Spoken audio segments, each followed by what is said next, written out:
You want to change the settings for your stream in Google Classroom?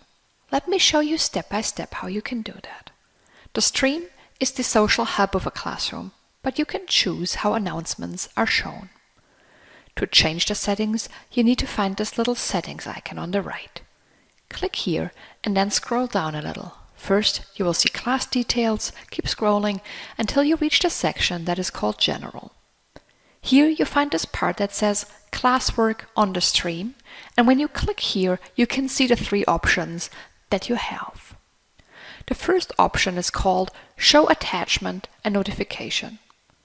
This is kind of the long form of the announcement and gives all the details, all the postings, and all the due dates.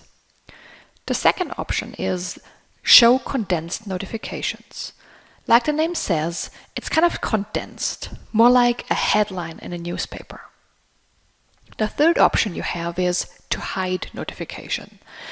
That means no notifications are seen about material that is new, upcoming assignments, something you added as a teacher, but you can still post announcements there and have messages on the classroom, but they are not automatically generated.